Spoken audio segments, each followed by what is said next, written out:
Welcome to The Explainer. Today, we're digging into an analysis that makes a pretty bold claim that the U.S. economy has reached a critical tipping point. We're not just talking about debt, but about the fundamental nature of our money. Let's get into it.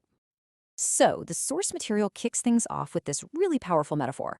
Imagine you're cruising down the highway in your car. Everything seems totally fine on the surface, right? But what if, underneath the hood, the engine was quietly starting to sputter and lose power? So what is really going on under the hood? Let's start by looking at the specific warning lights the source says are flashing, the signs that this economic engine is in some serious trouble.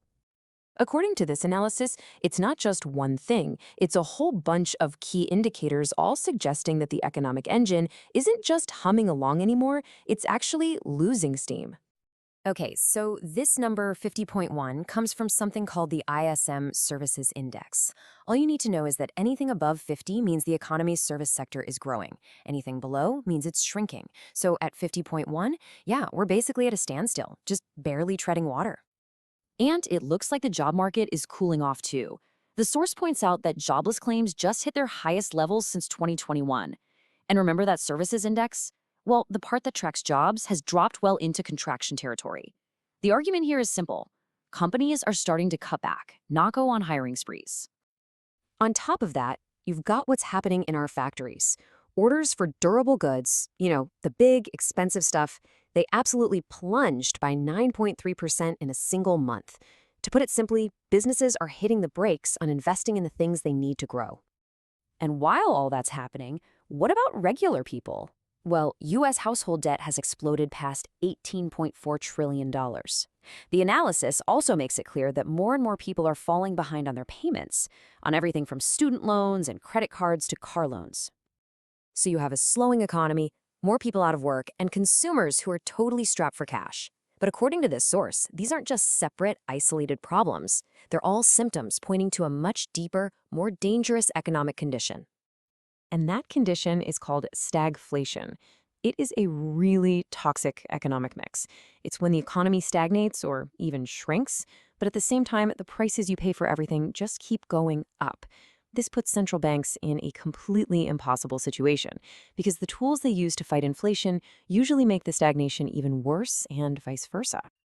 And this brings us right to the heart of the argument presented in the source, this fundamental conflict between two types of money. On one side, you have what we use now, fiat money. It's basically based on government debt and our collective faith in it. On the other side, you have what the source calls sound money, real, physical assets like gold, that, it argues, have their own value that can't just be printed away. This all leads to the source's most explosive claim, that we are at the very end of the line for the current financial system, and that a huge, intentional shift is already happening right now. This slide lays out the source's timeline for what it calls a total breakdown in confidence.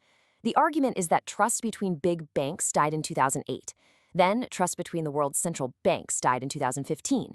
And in 2022, trust between the markets and the central banks was gone.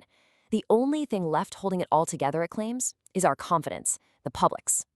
So what happens when that final piece of confidence disappears? Well, the source suggests a very specific endgame.